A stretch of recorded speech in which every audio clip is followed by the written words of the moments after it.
আসসালামু আলাইকুম বন্ধুরা। আজ আমি এক ধরনের মাখানো ভাত করছি, আপনারা দেখুন। এর সঙ্গে ভাতের সঙ্গে আমি কড়াইশুঁটি নিয়ে নিয়েছি।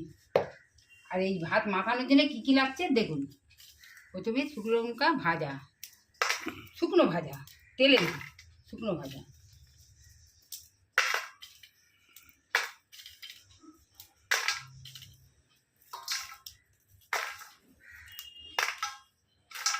এতে দিচ্ছি দেখুন পরিমাণ মতো।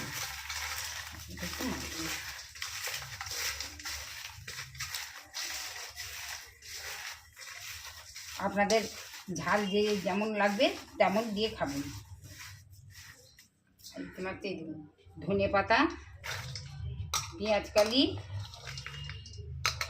কাঁচা লঙ্কা অল্প, আর এই কাঁচা পেঁয়াজ এগুলো সব একসঙ্গে দিয়ে আমি মাখাবো।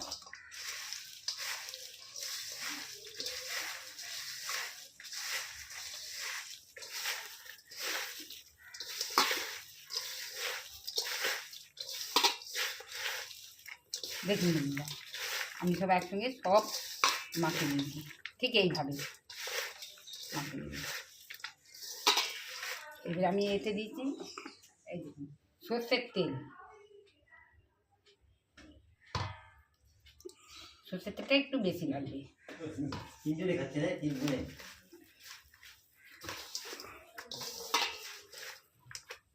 এইবার আমি দিয়ে দেবো ভাত।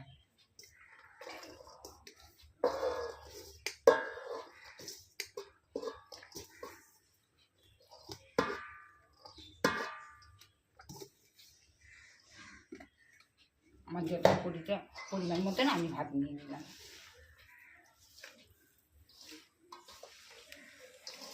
আর এই ভাতের সঙ্গে আমি সব ভাজা দেখুন, কপি ভাজা, বেগুন ভাজা, আলু ভাজা, এতে মাছ ভাজা হলেও ভালো লাগতো, মুরগি কষা হলেও ভালো লাগতো, কিন্তু আমার কাছে আজকে নেই, তাই আমি আজ করতে পারিনি। বন্ধুরা এই দেখুন আমার মাখানো হয়ে গেছে, যে আপনাদের দেখাই। এই দেখুন এইতে বেগুন ভাজা, আলু ভাজা, কপি ভাজা। বন্ধুরা আমাদের এখানে সবাই একে ভাবুজো বলে, আপনারা কি বলে বলেন সেটা আমাকে কমেন্টে জানাবেন। খুদা হাফেজ, টাটা।